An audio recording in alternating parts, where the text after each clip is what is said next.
It is springtime. The weather has gotten warmer. The days are longer. And often we'll find ourselves daydreaming about being outside. So what can we do to keep our students focused and us focused as the warm weather comes in and we are stuck inside?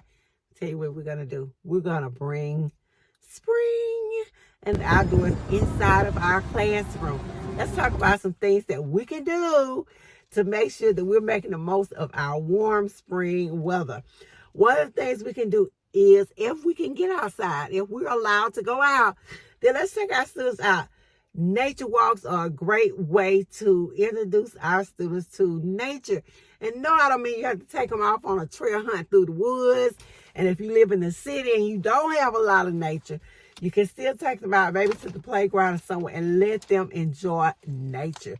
If not, we can also just take them, like I said, right in the immediate area. And another thing that we can do, we know that those little pesky insects are a part of our spring and summertime.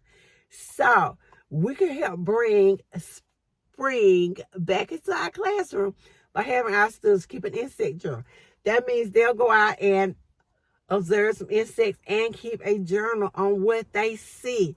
I will be sure to link a rubric down below on how to do an insect journal. Also, they can, if they don't have, if they don't do the insect journal, you can have them do a research on insects or different animals that are related to spring or summertime. I do have a project-based activity in my Teachers Pay Teacher store that you can use for that, that has a rubric or a guideline on how to do those. So be sure to check that out.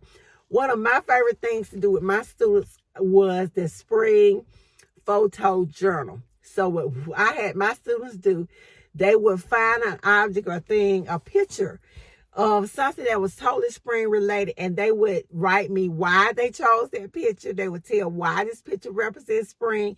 They would tell me a whole bunch of other things about that picture. And if I'm not wrong, that is also in my project-based learning activity in my Teachers Pay Teacher store. So get that. But they really enjoyed doing that, and I really enjoyed it because it was fun. They had to do about 10 pictures.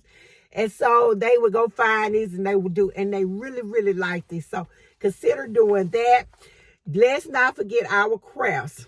I love crafts. I don't care how old your students are. Most of them want to do some crafts. So incorporate crafts into your spring classroom. I do have a list of fun activities that you can do with your students this spring to help bring spring back into the classroom. Be sure to check that out. I will link that blog post below. Also, if you are able to take field trips, and take your students on a field trip. Take them to the aquarium. Take them to the museum. Let's take them a lot of places. Be sure to add botanical gardens to your list of things to do with your students. If you can take that field trip, take them to a botanical garden. If you can't take them to a botanical garden, then consider growing some plants in your classroom. I'm not talking about huge plants or things that you're going to have to go ask the principal permission to do. You can take your little styrofoam cups, put some dirt in them, put some soil, and add your seeds and watch them grow this spring season. That's one fun and simple way to add some more spring into your classroom. You may also want to have them do poems about spring. Poems are a great way to get spring into your classroom, even if you can't go outside. Have your students compose poems about the spring season, about some insects or some animals that they see during the spring. You may also want to get baking. If you're allowed to do baking, then you might want to have some spring baking things that you can do with your students.